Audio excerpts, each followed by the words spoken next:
Good morning students. आज का हमारा टॉपिक है बाल केंद्रित शिक्षण विधियां। पिछले टॉपिक में हमने शिक्षक केंद्रित शिक्षण विधियों के बारे में जानकारी प्राप्त करी थी, लेकिन आज हम पढ़ेंगे बाल केंद्रित शिक्षण विधियों के विषय में।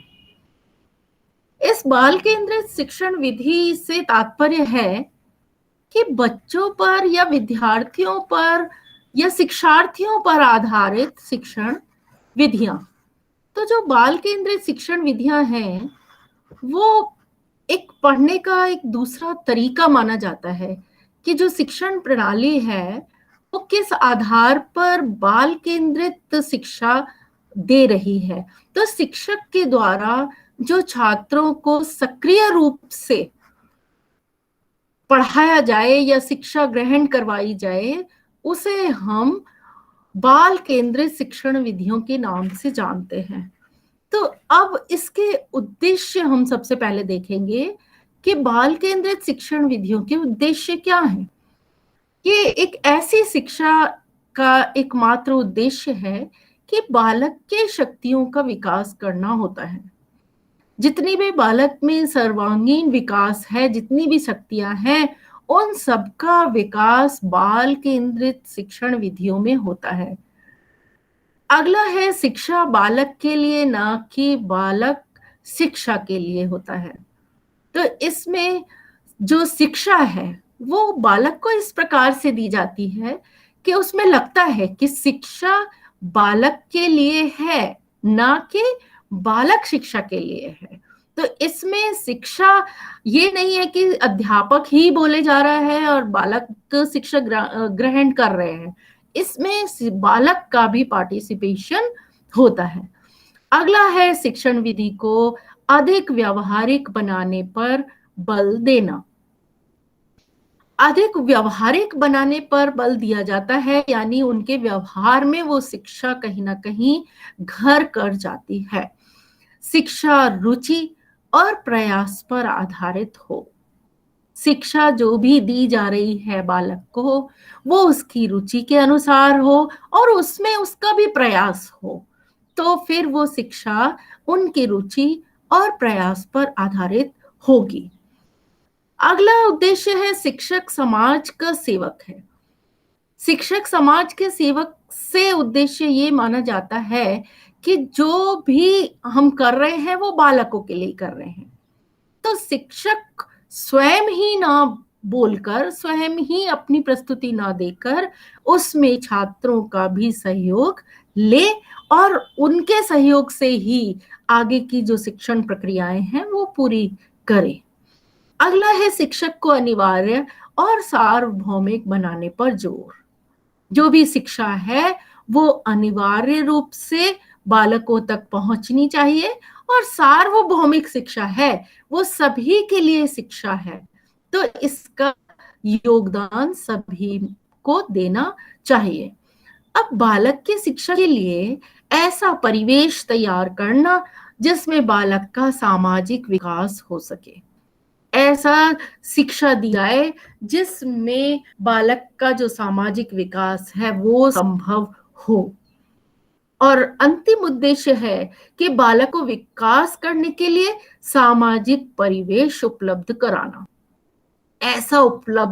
ऐसा सामाजिक परिवेश हो जिससे बालक का सामाजिक विकास हो सके, तो उसको सामाजिक परिवेश उपलब्ध करवाया जाए। इसका मतलब सारे बालक, सारे विद्यार्थी सब एक दूसरे से मिलकर शिक्षा ग्रहण करें, तो कोई ना कोई एक्टिविटी में उनको इंक्लूड करना होता है। अब हमारी जो शिक्षण पद्धति है शिक्षार्थी केंद्रित, वो किस प्रकार की है। शिक्षार्थी केंद्रित पद्धति में छात्र और शिक्षक दोनों ध्यान केंद्रित करते हैं। छात्र सक्रिय श्रोता है, समूह कार्य को प्रोत्साहित किया जाता है, छात्र सहयोग करना सीखते हैं, वे एक दूसरे के साथ अच्छी तरह से संवाद करते हैं, साथियों के बीच उचित समझ विकसित की जा सकती है।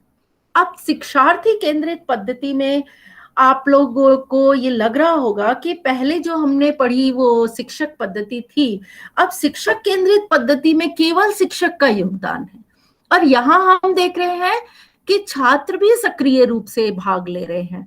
तो जो भी शिक्षक पढ़ा रहा है उसमें छात्रों का सहयोग लेकर शिक्षा ग्रहण करवाई जा रही है। तो इससे उनके बीच अच्छे संबंध भी स्थापित हो जाते हैं, एक दूसरे का सहयोग लेते हैं शिक्षार्थी और शिक्षक और शिक्षार्थी, तो उनके बीच संबंध भी अच्छे बने रहते हैं और आपस में उनकी जो दूरी है वो भी खत्म हो जाती है। अब इसमें शिक्षार्थी केंद्रित जो बाल केंद्रित विधियां हैं, बालक के मनोविज्ञान को समझते हुए शिक्षण की व्यवस्था करना तथा उनकी सीखने संबंधी कठिनाइयों को दूर करना बाल केंद्रित शिक्षण कहलाता है। अब बालक की जो मनोवैज्ञानिक दशा है, बालक का हमें ये देखना पड़ता है कि किस प्रकार की बालक की मनोवैज्ञानिक दशा है। यदि वो धीरे सीख रहा है तो हमें धीरे धीरे उस चीज को उसे सिखाना होगा, बच्चे को बुला के अपने पास उसके द्वारा वो चीजें करवानी होंगी। तो इस प्रकार की बहुत सारी ऐसी व्यवस्था करनी होती है जिससे कि बच्चे के मनोविज्ञान के रूप में उसका विकास हो सके। तो ये जो शिक्षा है, तभी हमें ये शिक्षा बाल केंद्रित लगती है। उनकी रुचियों, उनकी प्रवृत्तियों, उनकी जो भी क्षमताएं हैं उनको ध्यान में रखकर शिक्षा प्रदान करना ही बाल केंद्रित शिक्षा है। अब बाल केंद्रित जो शिक्षण में व्यक्तिगत शिक्षण को महत्व दिया जाता है। जब हम शिक्षक वाली शिक्षा ग्रहण करते हैं, शिक्षक केंद्रित वाली शिक्षा ग्रहण करते हैं, उसमें बालक पर कोई ध्यान नहीं दिया जा रहा है। एक व्याख्यान के रूप में आके शिक्षक बोल देता है और उसके बाद सभी शिक्षा ग्रहण कर लेते हैं। परंतु यहाँ एक एक बच्चे पर, इंडिविजुअल बच्चे पर ध्यान दिया जाता है व्यक्तिगत तौर पर। बालक को शिक्षण का केंद्र माना जाता है। बालक स्वतंत्र तथा सक्रिय रूप में कार्य करता है। बालक वो अपने आप में ही स्वतंत्र होता है। जो भी उसे करना है, जो सीखना है, वो आराम से वो शिक्षक के द्वारा सीखता है। शिक्षक की भूमिका मात्र मार्गदर्शक की होती है। उसमें शिक्षक केवल बताने का काम करता है, बालक को रास्ता दिखाने का काम करता है। यह विधि करके सीखने पर आधारित होती है। जो भी काम है वो बच्चा खुद करके और सीखता है। तो फिर ये बाल केंद्रित विधि कहलाती है। बहुत सारी ऐसी विधियां हैं जो कि बाल केंद्रित विधियां हैं और हम उनके विषय में अब पढ़ेंगे और जानेंगे कि वो कौन कौन सी विधियां हैं। अब हमें बाल केंद्रित शिक्षण विधियां जब दिखाई दे रही हैं तो सबसे पहले हमारी आगमन निगमन विधि है। आगमन विधि, निगमन विधि, ह्यूरिस्टिक विधि, विश्लेषण विधि, संश्लेषण विधि, प्रोजेक्ट विधि, खेल विधि, प्रश्नोत्तर विधि, ये सारी विधियां बाल केंद्रित विधियों के नाम से जानी जाती हैं। अब सबसे पहले हम आगमन निगमन विधि के बारे में जानेंगे। आगमन विधि, इस विधि में प्रत्यक्ष अनुभव, उदाहरणों तथा प्रयोगों का अध्ययन कर नियम निकाले जाते हैं तथा ज्ञात तथ्यों के आधार पर उचित सूझबूझ से निर्णय लिया जाता है। एक वैज्ञानिक विधि है जिसमें बालकों में नवीन ज्ञान को खोजने का मौका उपलब्ध करता है। तो आगमन विधि में क्या होता है कि इसमें अलग अलग प्रकार के उदाहरणों के माध्यम से, अलग अलग प्रयोग करके दिखा के उसका एक नियम बना लिया जाता है कि ये इसका एक नियम बन गया। अपन बहुत सारी ऐसी व्याकरण में बहुत सारी ऐसी चीजें देखते हैं कि हम उनमें बहुत सारे उदाहरण देख रहे हैं और उदाहरणों के आधार पर एक नियम तैयार हो जाता है कि अ और अ के मिलने से आ बनता है। इसका मतलब ये एक नियम हो गया। और हमने बहुत सारे ऐसे उदाहरण देखे जिसके आधार पर ये निकल कर आया कि ये नियम बन गया है इन उदाहरणों के आधार पर। तो उसे हम आगमन विधि कहेंगे। अब निगमन विधि किसे कहेंगे? यह विधि आगमन विधि के बिल्कुल विपरीत है। इसमें क्या होता है कि शिक्षार्थी के समक्ष पहले सिद्धांतों को प्रस्तुत किया जाता है तथा उनके पश्चात विभिन्न उदाहरण द्वारा इन सिद्धांतों को निरूपित किया जाता है। अब इससे आपको बिल्कुल समझ में आ गया होगा कि जो निगमन विधि है वो आगमन की बिल्कुल विपरीत विधि है। और जब हम इसके सिद्धांतों को प्रस्तुत करते हैं, हम पहले इसके एक सिद्धांत दे देते हैं, इसका एक नियम दे देते हैं बच्चों को कि ये इसका नियम है, और फिर उसके बाद इसके उदाहरणों के अनुसार उसको सिद्ध किया जाता है कि वास्तव में ये नियम, ये सिद्धांत सही है। तो फिर ये निगमन विधि कहलाती है। अब हम इस विधि में, आगमन विधि में हम ये देख सकते हैं, उस विधि को कह सकते हैं कि जिसमें विशेष तथ्य एवं घटनाओं के लक्षण एवं विश्लेषण द्वारा सामान्य नियम एवं सिद्धांतों का निर्माण किया जाता है। आगमन विधि ज्ञात से अज्ञात की ओर और विशिष्ट से सामान्य की ओर एवं मूर्त से अमूर्त की ओर शिक्षण सूत्रों का प्रयोग किया जाता है। तो इसमें हमने पहले भी इसको जान लिया कि आगमन विधि इस प्रकार की विधि है कि जो चीज हम जानते हैं उसको जानने के बाद हम नियम पे पहुंचते हैं। अज्ञात नियम, नियम हमें नहीं पता, नियम अज्ञात है और हम उस तक पहुंच रहे हैं। तो इस तरह वो सारी चीजें हमारे सामने मूर्त रूप में आ गई, उदाहरण, और फिर हम एक अमूर्त रूप की चीजों पर पहुंच रहे हैं। तो इस तरीके से ये आगमन विधि हमारी कहलाएगी। अब आगमन विधि के बाद हम इसमें ये देखते हैं कि इंडक्टिव रीजनिंग और डिडक्टिव रीजनिंग, इसका मतलब आगमन और निगमन किस प्रकार से है। इसमें थ्योरी जब हाइपोथेसिस इसमें मान लिया जाता है, फिर इसमें पहले ऑब्जर्वेशन की जाती है और कंफर्मेशन की जाती है, और इसमें पहले पैटर्न दिखाए जाते हैं, उसके बाद ऑब्जर्वेशन की जाती है। तो ये आगमन और निगमन विधि दोनों की विपरीत है, एक इस साइड में जाएगी तो दूसरी नीचे साइड में आएगी। तो इसको देखते हुए, पिक्चर को देखते हुए हमें समझ में आ रहा है कि आगमन और निगमन विधि दोनों एक दूसरे की विपरीत है।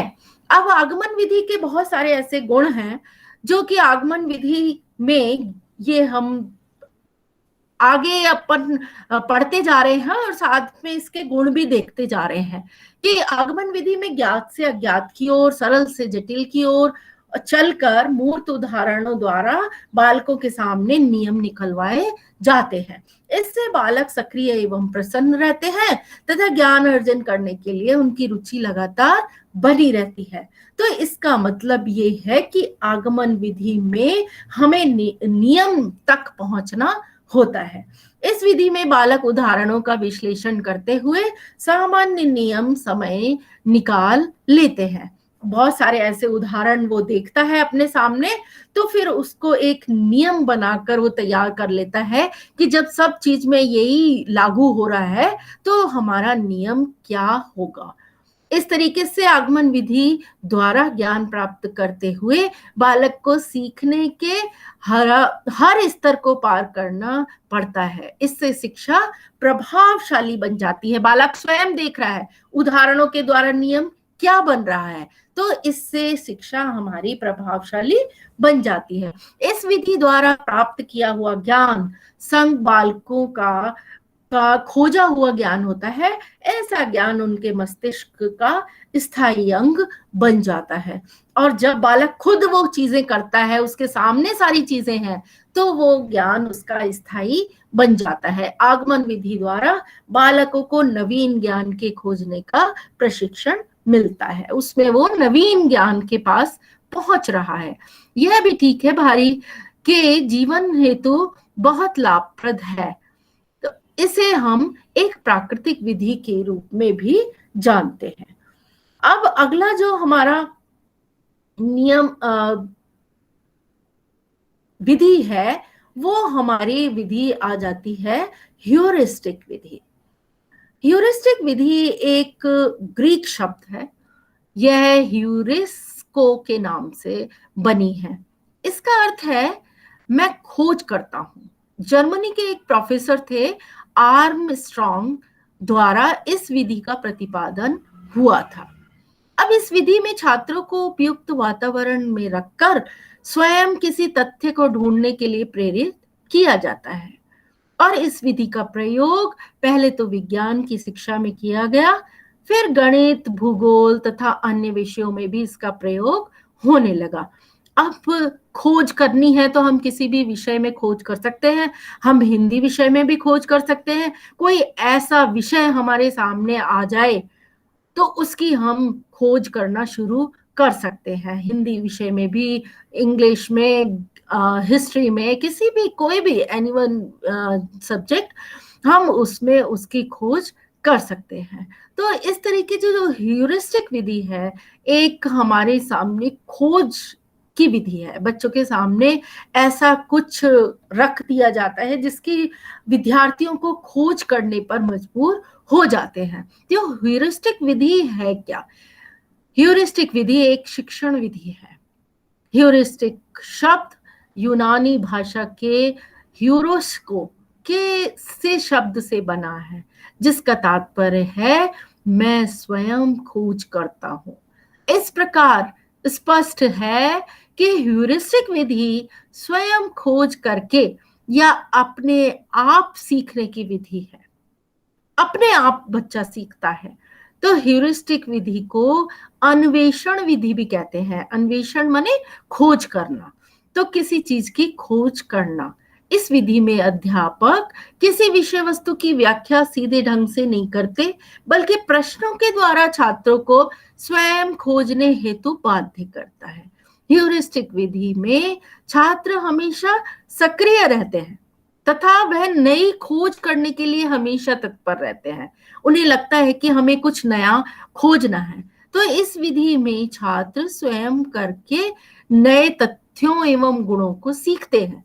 ह्यूरिस्टिक विधि में छात्रों को स्वयं सोचने का अवसर प्रदान किया जाता है। इसमें बच्चा स्वयं सोचता है। कोई ना कोई ऐसा टॉपिक दे दिया जाता है जिसके माध्यम से उसको अपना दिमाग दौड़ाना पड़ता है कि इसका खोजने के बाद क्या ऐसा निकलेगा कि जो हमारे विषय से संबंधित होगा। तो इस विधि में बालकों की सक्रियता बहुत आवश्यक है। अब यहाँ बर्नार्ड के अनुसार ह्यूरिस्टिक विधि क्या है? जहां तक संभव होता है वहां तक यह प्रणाली छात्र के को खोजने वाले की स्थिति पे रखती है। उसे अपनी आधार सामग्री स्वयं खोज नहीं पड़ती है और अपने प्रश्नों को स्वयं पूछना पड़ता है। इसके पश्चात आगमन की वैज्ञानिक विधि का प्रयोग करके उसे अपने सिद्धांतों का परीक्षण और अपने निष्कर्षों का निर्माण करना पड़ता है। जिस प्रकार से आगमन विधि में होता था कि बहुत सारी ऐसे हमारे सामने उदाहरण आ जाते थे और हम उनको सिद्धांत तक पहुंचते थे, उसी प्रकार इस विधि में भी ऐसी कुछ खोज करनी पड़ती है कि जहां हम उस विषय तक पहुंचते हैं जहां तक हमें पहुंचना है। तो ह्यूरिस्टिक विधि जो है ज्यादातर कहाँ उपयोग में आती है? गणित शिक्षण में सर्वाधिक उपयोग सिद्ध होता है। क्यों? क्योंकि गणित उपयोग में बहुत सारे ऐसे फॉर्मूले होते हैं जिन तक हमें पहुंचना पड़ता है। पहले उनको पूरा सॉल्व करो, उसके बाद हम एक सिद्धांत पे पहुंचते हैं, एक नियम पे पहुंचते हैं जो कि गणित विषय के लिए सर्वाधिक उपयोगी है। तो ये जो खोज विधि हम देख रहे हैं, ये सबसे अधिक गणित विषय के लिए लाभकारी सिद्ध हो रहे हैं। अब इस विधि से बहुत सारे गुण हमारे सामने हमें देखने के लिए मिल रहे हैं कि ये एक गणितीय शिक्षण में यह विधि काफी उपयोगी साबित होती है, क्योंकि यह छात्रों में मनोवैज्ञानिक भावना और वैज्ञानिक दृष्टिकोण का निर्माण करती है। जब हम विद्यार्थियों के मस्तिष्क तक पहुंच रहे हैं, जब हम उनके विचारों तक पहुंच रहे हैं, तो इसका मतलब कहीं ना कहीं हम मनोवैज्ञानिक भावनाओं को छू पा रहे हैं बालकों की।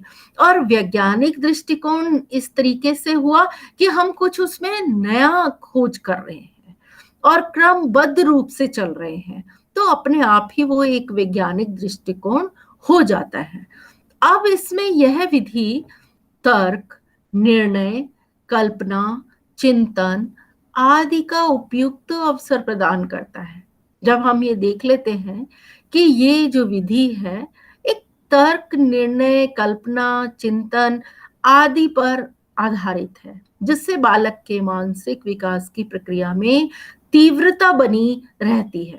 अब हमारे सामने कोई एक ऐसा प्रश्न उन्होंने दे दिए और हम उसे ढूंढने में लग गए, हम उसकी खोज करने में लग गए, हम उसके निर्णय तक पहुंचने में लग गए, अपने आप को लगा देते हैं, तो उसमें काफी कुछ तर्क भी करते हैं, तर्क वितर्क होता है, ऐसा क्यों नहीं, हम उसमें निर्णय भी अपना लेते हैं, हम बहुत सारी कल्पनाएं भी कर लेते हैं कि हो सकता है ऐसा भी हुआ हो, तब ये ऐसा हुआ है, या कोई चिंतन में हम चले जाते हैं, हम मानसिक चिंतन में चले जाते हैं। तो इस तरीके से बहुत सारी चीजें हमें मानसिक तौर पर करनी होती है, खोज करनी होती है। तो ह्यूरिस्टिक विधि जो है छात्र को ज्ञान की खोज करने की स्थिति में रखती है कि जो भी ज्ञान है वो छात्र अपने आप ही उसकी खोज करेगा।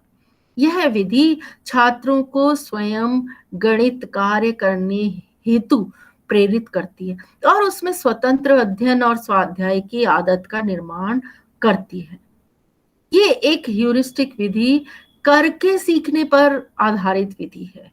इसमें उन छात्रों को कुछ भी अपने आप नहीं मिलता, उन्हें करके सीखना पड़ता है। हमने एक उसे विषय दे दिया और विषय पर आधारित वो अपने प्रश्नों को निकालता है और निकालने पर उसके सामने एक नियम, एक सिद्धांत आ जाता है। तो इसका मतलब छात्रों ने स्वयं उसको जाना, करके उसको सीखा। तो ये एक बहुत अच्छी बात छात्रों के लिए हो जाती है। अब जब हम इसमें देख रहे हैं कि ह्यूरिस्टिक जो विधि है बहुत सारे इसमें गुण हैं, तो फिर दोष भी हमें कहीं ना कहीं दिखाई देंगे। यह विधि केवल और साधारण बुद्धि वाले छात्रों के गणित शिक्षण के लिए उपयोगी है, क्योंकि प्रतिभाशाली बालक ही गणित के क्षेत्र में अन्वेषण करने में समर्थ होते हैं। साधारण बुद्धि वाले छात्र स्वयं अन्वेषण नहीं कर पाते। अब यहाँ तो उन्हें शिक्षक को सिखाना ही पड़ता है। तो जो बच्चे प्रभावशाली हैं वो तो फटाफट कर लेंगे और वो खोज करके बता देंगे कि ये देखिए सर, इसका आंसर ये है, और आपने एक उदाहरण दिया, उसके बाद हमने ये कर लिया। लेकिन जो साधारण बुद्धि वाले हैं वो छात्र अपने आप खोज करके किसी भी उत्तर तक नहीं पहुंच सकते, उन्हें तो शिक्षक को करके पहले सिखाना ही पड़ेगा। अब बात आती है गणित शिक्षण की। यह विधि छात्रों को गलत नियम, निष्कर्ष अथवा सिद्धांत तक पहुंचा सकती है, क्योंकि उनका मस्तिष्क इतना परिपक्व और विकसित नहीं होता है कि वे अपनी गलती को समझ सके। अब इसमें क्या होता है कि छात्र अपने आप जब चीजें करता है तो कभी कभी वो ओवर कॉन्फिडेंस भी में आ जाता है कि जो मैं कर रहा हूँ वो ठीक कर रहा हूँ और इसमें कोई गलती नहीं है, मैं तो सब सीख गया। लेकिन छात्र कभी कभी गलती कर जाते हैं, तो उनके जो नियम है, निष्कर्ष निकल रहे हैं, उनमें कहीं ना कहीं गलती आ जाती है और वो सिद्धांतों तक नहीं पहुंच पाते।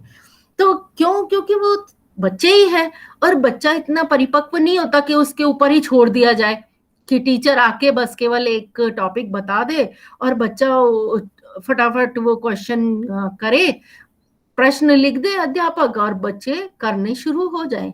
इस तरीके का नहीं हो सकता। बहुत सारे ऐसे विद्यार्थी हैं जो सामान्य हैं, जो इन चीजों को जल्दी से नहीं कर सकते हैं। अब बात आती है निम्न कक्षाओं में। गणित शिक्षण में इस विधि का उपयोग नहीं किया जा सकता, क्योंकि निम्न कक्षाओं के छात्र स्वयं अन्वेषण करने में असमर्थ होते हैं।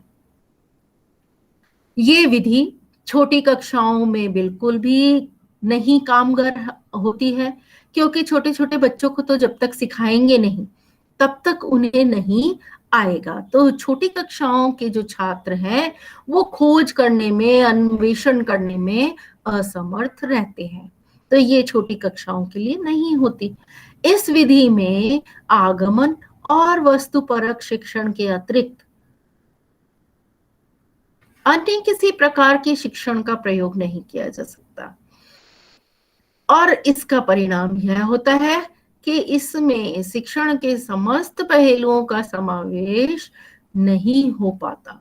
यह भी इस विधि का दोष है। इस विधि में जब हम ये देख रहे हैं कि परिणाम क्या निकलता है, वो उसका समावेश नहीं किया जाता। इसमें आप जब छात्रों पर ही सब कुछ डाल देते हैं तो वहां पर जो प्रयोग है वो हो सकता है कि उनका गलत प्रयोग हो, तो उस परिणाम तक वो नहीं पहुंच पाते और इसका जो सही सिद्धांत है वो उन्हें पता नहीं चल पाता। तो इस विधि में कहीं ना कहीं ये दोष भी पाया जाता है। चूंकि यह विधि स्वयं करके सीखने पर आधारित विधि है, इसलिए इस विधि से शिक्षण कार्य में अधिक समय लगता है। अब जब बच्चा खुद ही करके सीखेगा, टीचर ने तो क्या किया, आके अपने पूरे प्रश्न लिख डाले कि आपको आज ये करने हैं और बच्चा करने में लग गया। लेकिन उसको जब धीरे धीरे करके आएगा, पहले थोड़ा गलत करेगा, धीरे धीरे फिर ठीक करेगा, उसके बाद वो वहां तक पहुंच पाएगा। तो इसमें क्या है कि समय भी बहुत लगता है। तो एक चीज तो ये भी हो सकती है कि भाई शिक्षक पहले पूरा बता दे, उसके बाद फिर वो दे बच्चों को करने के लिए। परंतु इसमें जब हम खोज की बात कर रहे हैं, ह्यूरिस्टिक विधि की बात करते हैं, तो इसमें अध्यापक केवल उनका मार्गदर्शन करता है। वो आके अपना एक प्रश्नों का या टॉपिक्स का विषय का अंबार लगा देता है और बच्चे अपना खोज करके वो सारी चीजें सीखते रहते हैं। तो इसलिए इसका एक ये दोष भी है। अब इन ह्यूरिस्टिक विधि हमने देखी, हमने आगे आगमन निगमन विधि भी देखी। अब हमारे सामने इस विधि के अलावा है प्रोजेक्ट विधि। प्रोजेक्ट विधि अमेरिका के प्रसिद्ध शिक्षा शास्त्री ड्यूवी किलपैट्रिक के सम्मिलित प्रयास का फल है। ये इस विधि को योजना विधि भी कहते हैं, इस विधि को प्रोजेक्ट विधि भी कहते हैं। इसके अनुसार ज्ञान प्राप्ति के लिए स्वाभाविक वातावरण अधिक उपयुक्त होता है। इस विधि से पढ़ाने के लिए पहले कोई समस्या ली जाती है जो प्राय छात्रों के द्वारा उठाई जाती है, और उस समस्या का हल करने के लिए उन्हीं के द्वारा योजना बनाई जाती है और योजना को स्वाभाविक वातावरण में पूर्ण किया जाता है। तब ये एक प्रोजेक्ट विधि है। हम कोई ऐसी समस्या ले लेते हैं जिसके ऊपर हमें वो प्रोजेक्ट करना पड़ता है, और प्रोजेक्ट विधि जो है वो शिक्षण की नवीन विधि मानी जाती है। इसका विकास शिक्षा में सामाजिक प्रवृत्ति के फलस्वरूप हुआ कि हम चीजों को कहाँ से सीखेंगे, समाज में रहकर उनको सीख रहे हैं, और अपना जो भी प्रोजेक्ट है, अपना जो भी योजना है, वो उन्हीं के बीच बन रही है। तो शिक्षा इस प्रकार दी जानी चाहिए जो जीवन को समर्थ बना सके। इसके प्रवर्तक जॉन ड्यूवी के शिष्य W.H. किलपैट्रिक थे। यह विधि अनुभव केंद्रित होती है। यह बालकों के सामाजिककरण पर विशेष बल देती है। तो हमें ये प्रोजेक्ट विधि से ये समझ में आ रहा है कि एक विशेष टॉपिक, एक विशेष विषय दे दिया जाता है जिसके माध्यम से उस प्रोजेक्ट को तैयार किया जाता है। हम इसमें बहुत सारी सामाजिक समस्याएं ले सकते हैं, हम पर्यावरण से संबंधित समस्या ले सकते हैं, हम समाज से रिलेटेड कोई भी समस्या ले सकते हैं, बाल श्रम है, दहेज प्रथा है, तो पर्दा प्रथा है, बहुत सारी ऐसी समस्याएं हैं समाज में, वो भी हम ले सकते हैं।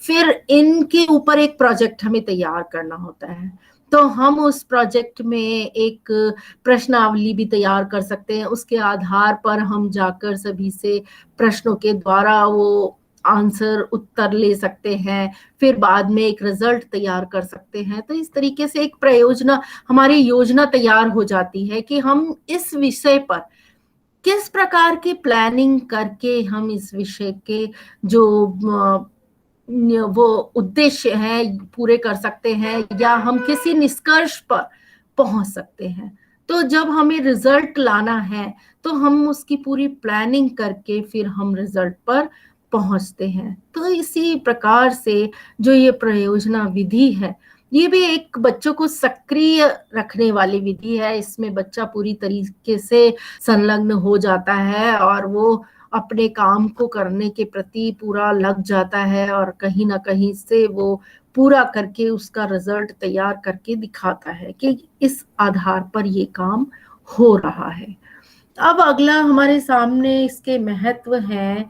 विद्यालय के वातावरण को रोचक बनाने हेतु विद्यार्थी द्वारा सीखे हुए ज्ञान का दैनिक जीवन में उपयोग करने हेतु जो भी विद्यार्थी का इसका विद्यालय का जो वातावरण है वो भी रोचक बन जाता है, क्योंकि बच्चा खुद उसमें जुड़ा हुआ है, तो वो भी उसमें अपनी रुचि दिखाने लग जाता है।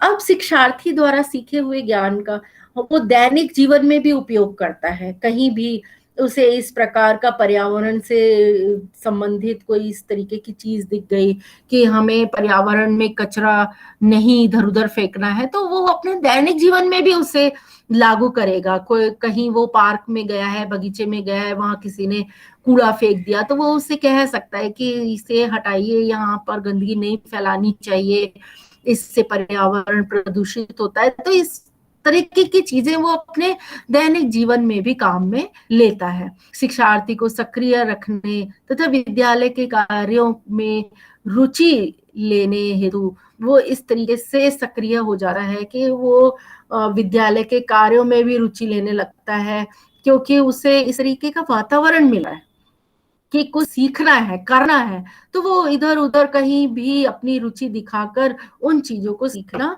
शुरू कर देता है। अब बालक की रुचियों, प्रवृत्तियों तथा आवश्यकताओं में सामंजस्य बिठाने हेतु इस विधि का ये भी एक बहुत बड़ा महत्व है कि बालक की जो रुचियां हैं उनको बाहर ला रहा है कि उसकी रुचि के अनुसार वो काम कर सकता है। हर बालक अपना इंडिविजुअल महत्व रखता है, तो हर के काम में अलग अलग हमें दिखाई देंगे कि इसने किस प्रकार की योजना बनाई है, उसने किस प्रकार की योजना बनाई है। तो इस तरीके की योजनाओं से कहीं ना कहीं उनकी जो आवश्यकताएं हैं, जो सामंजस्य है, वो सही बिठाने में लगे रहते हैं। तो ये एक महत्व इसका बड़ा ही अच्छा है। अब इसके महत्वों के बाद हम आते हैं अगली विधि पे, जो कि हमें विश्लेषण तथा संश्लेषण विधि के नाम से जानी जाती है। अब हम जब विश्लेषण और संश्लेषण की बात करते हैं तो इसमें विश्लेषण में हम देखेंगे एनालिसिस। एनालिसिस में इस पिक्चर में हम देख रहे हैं कि हम एक चीज है, एक चीज के हम बहुत सारे जब टुकड़े कर देते हैं तो तो इसका मतलब हमने ये एनालिसिस कर लिया, हमने एक चीज के बहुत सारे विश्लेषण कर दिए, अलग अलग टुकड़े कर दिए, उसके द्वारा हम कुछ सीख रहे हैं। एक हमारा टॉपिक होता है, उस टॉपिक के हमने सब टॉपिक्स बना दिए और फिर हम एक एक को लेकर सीखे, तो फिर हमें बहुत अच्छे से वो चीजें समझ में आ जाती हैं। कोई भी एक समस्या है, हम उनको विभिन्न टुकड़ों में बांटकर पहले उसे थोड़ा थोड़ा करके सुने और समझें और उसे उसके रिजल्ट पर पहुंचे। तो ये हमारा विश्लेषण हो गया कि हमने एक चीज को टुकड़ों टुकड़ों में बांटकर सीखा। लेकिन जहां हम सिंथेसिस की बात करते हैं साइंस, तो वहां संश्लेषण है। संश्लेषण में हमारे सामने बिखरी हुई चीजें पड़ी हैं। अब बिखरी हुई चीजों को हमें एक समेटना है, हमें एक प्रकरण पर उसको लाना है, तो हम उसको संश्लेषण, सिंथेसिस बोलते हैं। अब इसमें हम विश्लेषण तथा संश्लेषण दोनों चीजों के बारे में जानकारी प्राप्त करेंगे। अब हम जब विश्लेषण की बात करते हैं, तो विश्लेषण में हम ये देखते हैं कि विश्लेषण विधि में जटिल समस्याओं को सरल समस्याओं में विभक्त किया जाता है, उनका निरीक्षण किया जाता है। और जो संश्लेषण विधि में समस्या के छोटे छोटे टूटे हुए खंडों को एक विस्तृत रूप में जोड़ा जाता है, जो कि एक समस्या का हल होता है। तो ये आपको लग रहा होगा कि किस प्रकार की चीज विधि से संबंधित लग रहा है। ये आगमन निगमन से थोड़ा थोड़ा मिलती जुलती हमारी वो विधि है। तो इसमें विश्लेषण की जब हम बात करते हैं, तो हमारे सामने कोई भी एक ऐसी जटिल समस्या जो कि हमें सॉल्व करनी है, उस समस्या का समाधान करना है, लेकिन कैसे करें, तो हम उसे छोटे छोटे टुकड़ों में विभक्त कर देते हैं। हमें यदि कोई काम करना है, तो हम उस काम को छोटे छोटे टुकड़ों में बांट लेते हैं। ये काम इस समय करेंगे, ये काम इस समय करेंगे, ये काम इस समय करेंगे, फिर देखते हैं कि वो सारा धीरे धीरे करके काम हो जाता है। तो हमारा अंत क्या होता है, रिजल्ट क्या निकलता है कि जो काम हमें आज के आज करना था, वो हम पूरा कर चुके हैं। अब संश्लेषण में क्या होता है कि हमारा जो समस्या है वो खंडों में के रूप में बिखरी हुई है, तो हमें उसका हल निकालना होता है कि हमारे सामने समस्या है, छोटे छोटे टुकड़ों में बड़ी हुई है, अब इसका हल हम किस प्रकार से निकालें। तो उस समस्या को हमें फिर लास्ट में एक पूरा जोड़कर दिखाना होता है कि ये हमने इसका हल निकाल लिया है। तो इसी आधार पर विश्लेषण और संश्लेषण की विधि काम में आती है। अब जब हम विश्लेषण और संश्लेषण की बात करते हैं, तो संश्लेषण का हम ये देखें कि उसका अर्थ होता है जोड़ना, इकट्ठा करना, समेटना, यानी समेकित करना।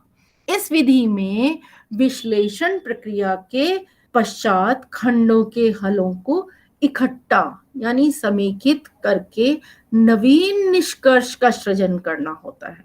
बहुत सारी ऐसी चीजें मिल गई, हमने ये भी ले लिया, ये भी ले लिया, और फिर बाद में जाके हमने उसका निष्कर्ष निकाला कि इन सब चीजों से हमारा ये निष्कर्ष निकला है।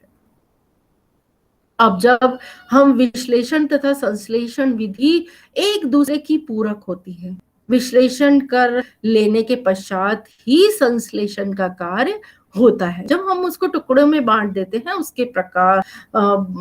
उसके बाद ही हम उसका संश्लेषण में ही करते हैं। अब हमने देखा, एक इसका इस तरीके से उदाहरण भी प्रस्तुत कर सकते हैं कि बहुत सारी ऐसे हमने कांच की प्लेट ले ली, कांच का ग्लास ले लिया, कांच के बहुत सारी ऐसी चीजें ले ली, और फिर हमने उनको गिरा गिरा कर देखा, कांच प्लेट भी टूट गई, ग्लास भी टूट गया, चम्मच भी टूट गई। लास्ट में हम इस निष्कर्ष पर पहुंचे कि जो कांच की चीज होती है वो टूट जाती है। अगर हम इतने ऊपर से उसे गिराते हैं, तो कांच की वस्तु जो है वो टूट जाती है। तो इसका मतलब कि हमने इनको पहले वो टुकड़ों-टुकड़ों में चीज़ें थी, लेकिन एक नियम एक वो निकाल कर हम सामने लाए, तो जब हम उसको संश्लेषण किया, जोड़ा, तो क्या निकल कर आया कि काँच की कोई भी वस्तु हो जिसे हम गिराते हैं, तो वो टूट जाती है। तो ये हमारा जुड़ाव एक उससे हो गया। अब प्रोफेसर यंग के अनुसार संश्लेषण विधि में जहां सूखी घास में से तिनका बाहर निकाला जाता है, वहीं विश्लेषण विधि से तिनका स्वयं घास से बाहर निकालना चाहता है। तो उसमें एक इकट्ठी चीज है, वो बाहर निकलना चाह रहा है, और इसमें संश्लेषण में हम उसे घास में डाल रहे हैं, निकाला जा रहा है। तो इस तरीके से संश्लेषण और विश्लेषण विधि को उन्होंने इस उदाहरण के माध्यम से बताया है। अब इस विधि के बहुत सारे गुण भी हैं और इसके दोष भी हैं। जो संश्लेषण विधि है, इस संश्लेषण विधि के माध्यम से हम इनके गुण और दोष जब देते हैं, तो गुणों में हमें ये दिखाई देता है कि ये एक सरल संक्षिप्त विधि है, सरल सी विधि है, हमें पुस्तक आधारित विधि मानी जाती है। पुस्तक पे आधारित विधि है, उसमें से हमने पढ़ लिया और इस विधि को हमने पूरा कर दिया। पाठ्यक्रम का विकास तेजी से करती है। तो बहुत सारी चीजें हैं, उनको पढ़ पढ़ के हम एक निष्कर्ष पर पहुंच जाते हैं। तो इस तरीके से जो पाठ्यक्रम का विकास है वो बहुत तेजी से होने लग जाता है। अब संश्लेषण विधि के इसमें दोष भी हैं कि ये रटने पर बल देती है। जब हम देखते हैं कि हमें ये चीजें पूरी करनी है, तो हम उसको रटने पर बल देने लग जाते हैं, हम उन चीजों को रटना शुरू कर देते हैं और विद्यार्थियों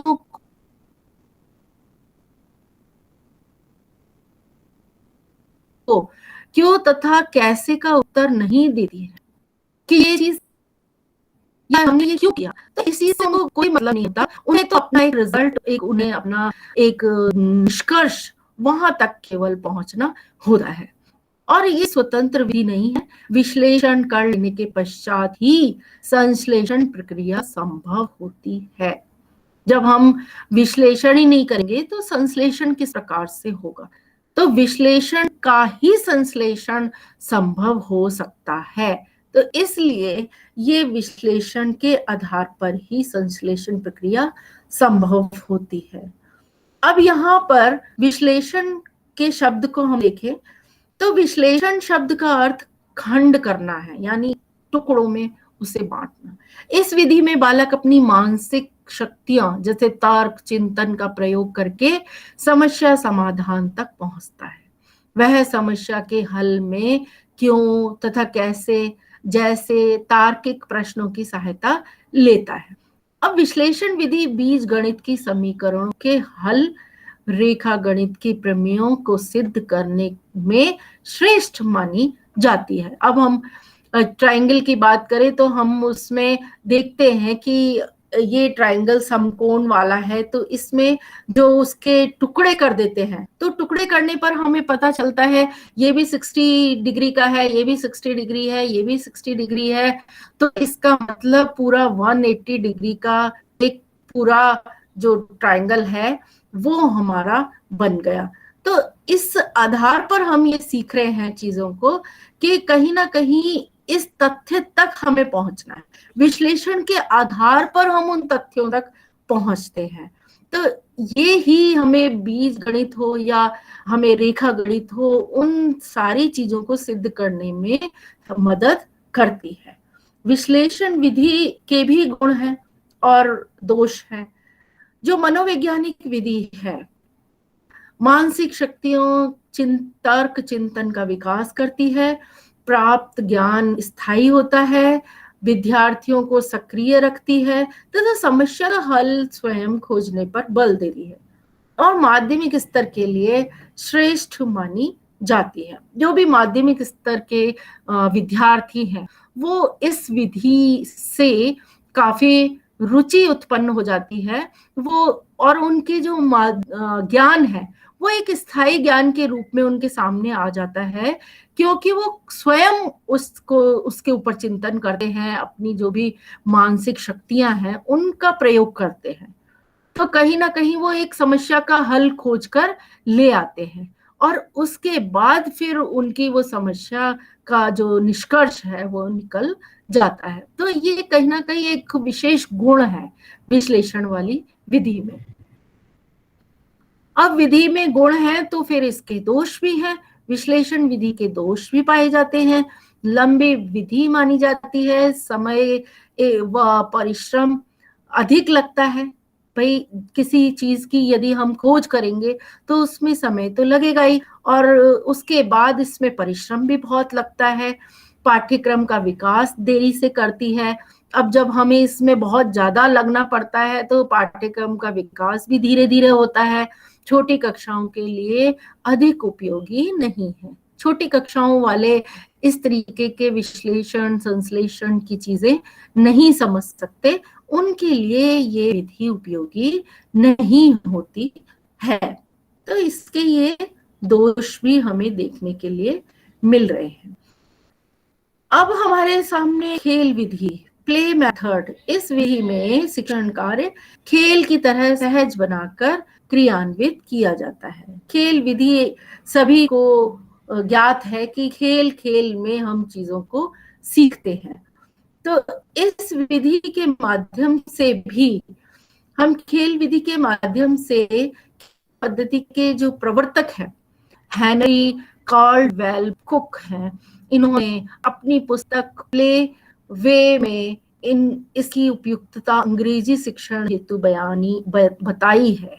सबसे पहले महान शिक्षा शास्त्री फ्रॉबेल ने खेल के महत्व को स्वीकार करके शिक्षा को पूर्ण रूप से खेल केंद्रित बनाने का प्रयत्न किया था। फिर फ्रॉबेल ने इस बात पर जोर दिया कि विद्यार्थियों को संपूर्ण ज्ञान खेल खेल में दिया जाना चाहिए।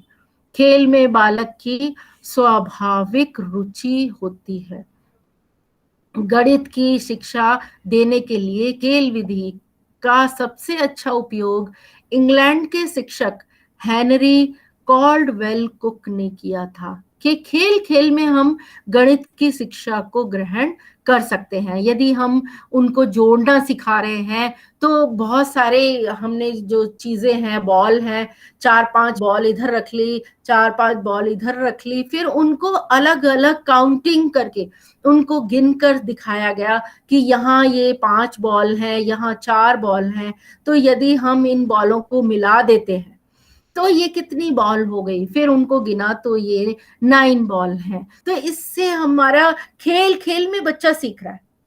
तो इस तरीके से जो उन्होंने कहा कि खेल खेल में बच्चा गणित भी बहुत अच्छी तरह सीख जाता है। अब इस खेल विधि के गुण मनोवैज्ञानिक विधि है, प्राथमिक स्तर के लिए रुचिकर विधि है, छोटी कक्षाओं में अधिक काम में ली जाती है, स्थायी ज्ञान पैदा करती है क्योंकि खुद बच्चा करके सीख रहा है तो स्थायी ज्ञान अपने आप ही उसमें आ जाता है। सहयोग की भावना का विकास करती है क्योंकि सभी मिलकर खेलकर उस चीज को सीखते हैं, तो ये खेल की भावना का विकास भी करती है। तर्क में चिंतन का विकास करती है, प्रतिस्पर्धा का विकास करती है। जब एक बच्चा सीख लेता है या आगे निकल जाता है तो दूसरा बच्चा भी ये चाह रहा है कि मैं भी आगे निकलूं। तो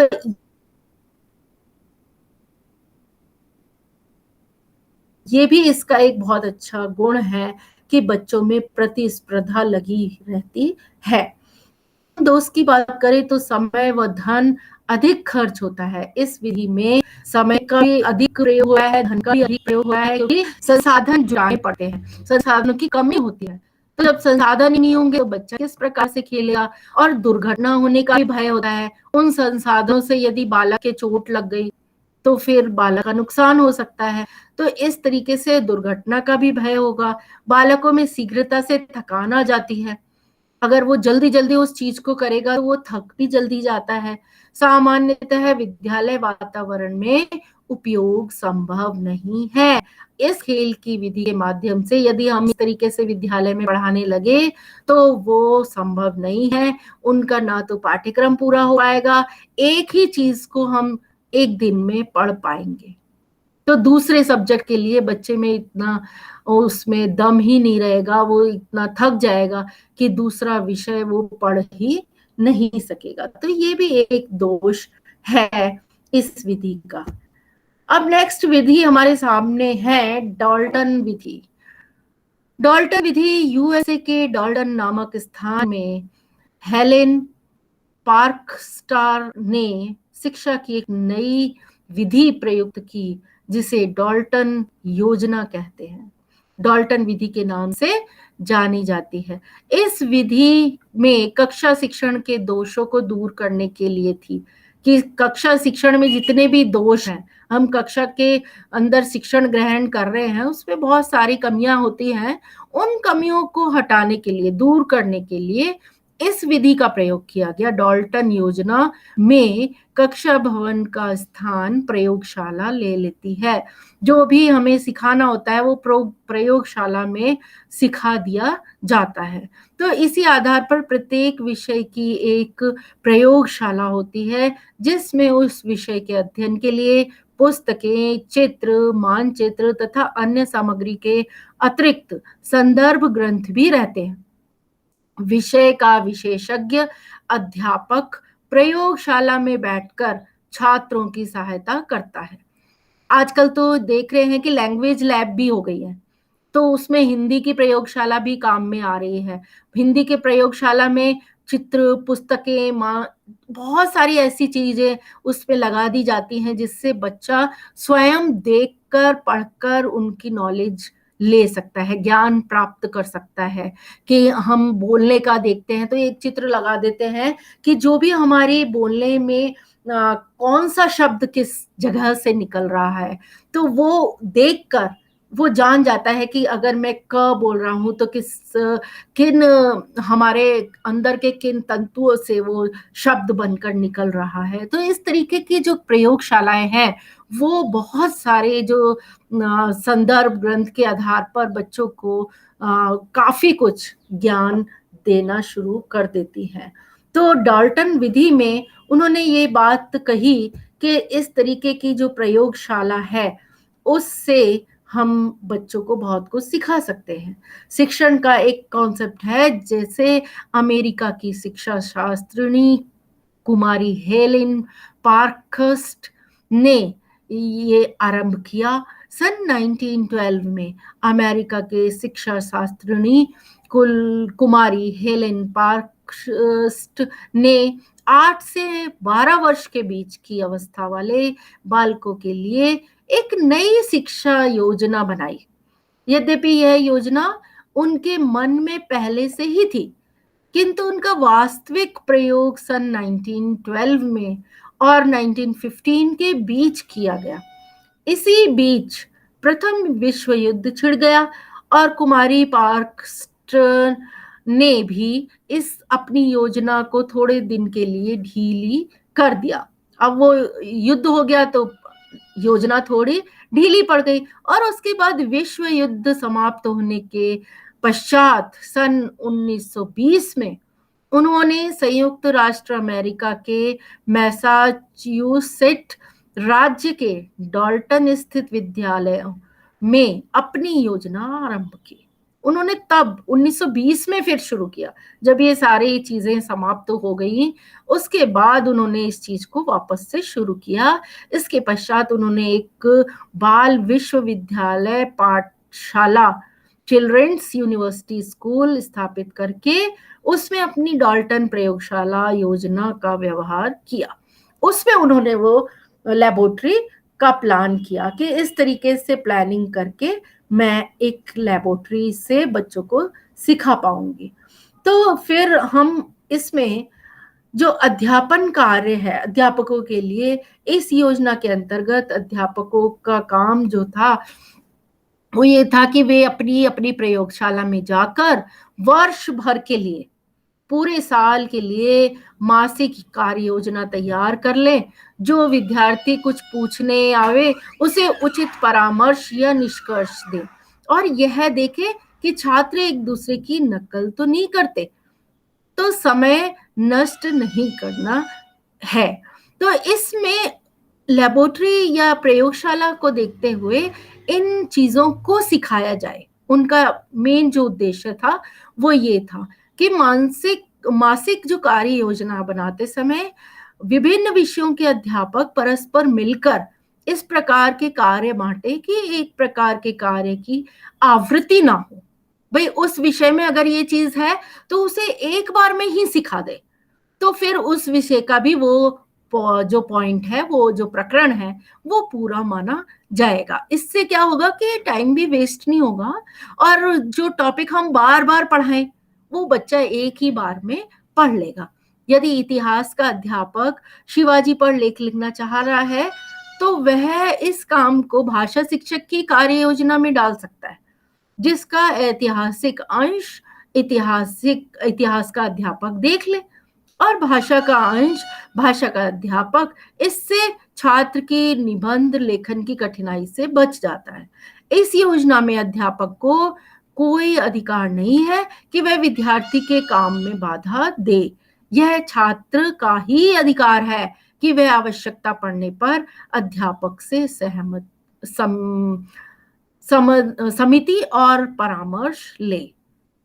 तो अध्यापक इसमें बच्चों को हेल्प करता है, न विद्यार्थी के काम में कोई बाधा नहीं डालेगा और आवश्यकता पड़ने पर वो अध्यापक की परामर्श भी ले सकता है, उनकी सहमति भी ले सकता है। तो बहुत सारे ऐसे कार्य हैं जो पहले से ही इस योजना में अध्यापक को तैयार करने होंगे। अब जो अगली विधि आती है प्रश्नोत्तर विधि। प्रश्नोत्तर विधि, इसे सुकराती विधि भी कहते हैं।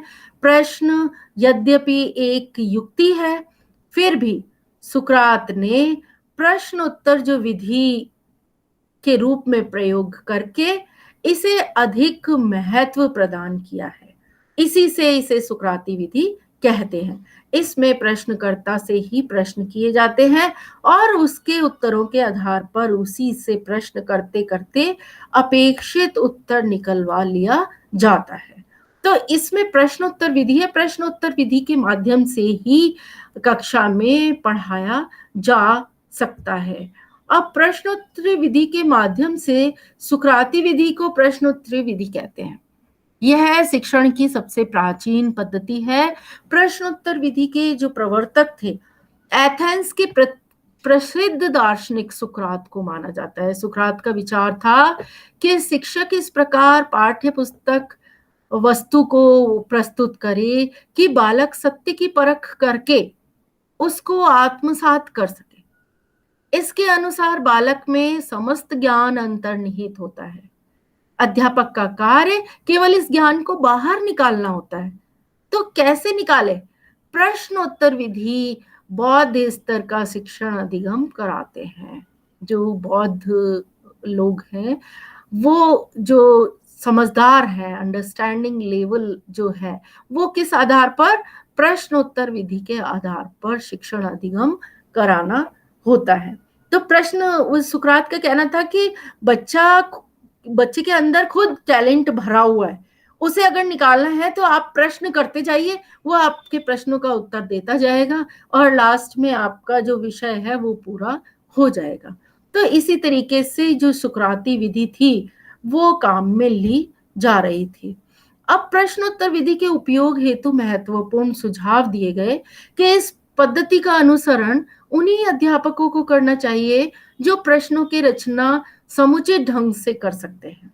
प्रश्नों के साथ प्रत्यय का स्पष्टीकरण भी किया जाना चाहिए, क्योंकि प्रश्नों द्वारा प्रत्ययों को समझना कठिन होता है। इसलिए समय समय पर प्रश्न भी करते जाओ और उन्हें समझाते भी जाओ कि ये प्रश्न कह क्या रहा है। प्रश्नों का वितरण कक्षा में समान रूप से किया जाना चाहिए कि हम बच्चों में सभी बच्चों से प्रश्न पूछें। ये ना हो कि 2 बच्चे 3 बच्चे अगर अच्छे हैं, तो उन्हीं से बार-बार प्रश्न पूछ रहे हैं। संपूर्ण कक्षा को उसमें शामिल किया जाए और जो प्रश्नों का वितरण है, वो पूरी कक्षा में किया जाना चाहिए। छात्रों के सही उत्तर की तत्काल पुष्टि करनी चाहिए, जिससे छात्रों को पुनर्बलन दिया जा सके।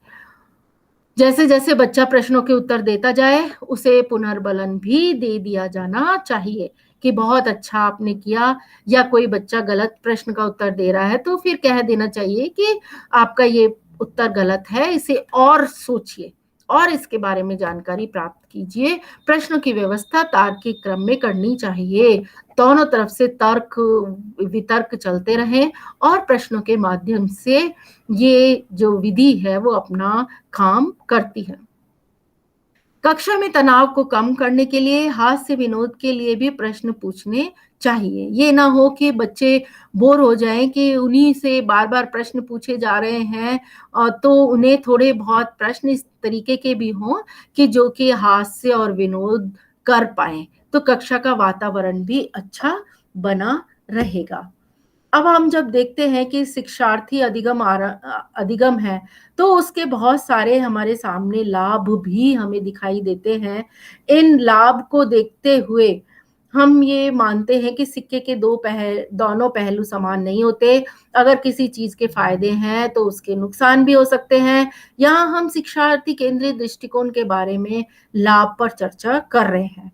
छात्र सहयोगी कौशल सीखते हैं, कक्षा में संचारी वातावरण विकसित किया जाता है, छात्रों को सीखने में अधिक रुचि भी हो जाती है। अब इसके नुकसान भी हैं कि लाभ के अलावा शिक्षार्थी केंद्रित दृष्टिकोण में नुकसान भी हो सकते हैं, क्योंकि नुकसान के में कक्षा में अनुशासनहीनता भी हो सकती है, अधिगम की अस्पष्टता भी दिखाई देती है, विषय वस्तु अधिगम से बाहर हो जाता है, शोर का वातावरण हो जाता है। छात्र महत्वपूर्ण तथ्यों को याद भी कर सकते हैं। तो इस तरीके से जो नुकसान है, वो भी देखने के लिए मिलता है। अब इस संपूर्ण अ, विषय के बाद हमें ये जानकारी हो गई कि शिक्षार्थी केंद्रित जो विषय है, वो कौन-कौन से विधियाँ हैं, जिन पर आधारित शिक्षार्थी अपना ज्ञान ग्रहण कर सकते हैं, अपने आप को सक्रिय रख सकते हैं। ये सारी विधियाँ मनोविश्लेषणात्मक विधि हैं। इनमें शिक्षार्थी से ही संबंधित विधियों को लिया जाता है। ये यहीं आपका ये विषय समाप्त होता है। अब इसमें अंत में बहुत सारे रेफरेंसेस हैं, महत्वपूर्ण बिंदु हैं, जिनको आपको ये दिए गए हैं। इनके आधार पर आप और भी इस विषय के अंदर ज्ञान प्राप्त कर सकते हो।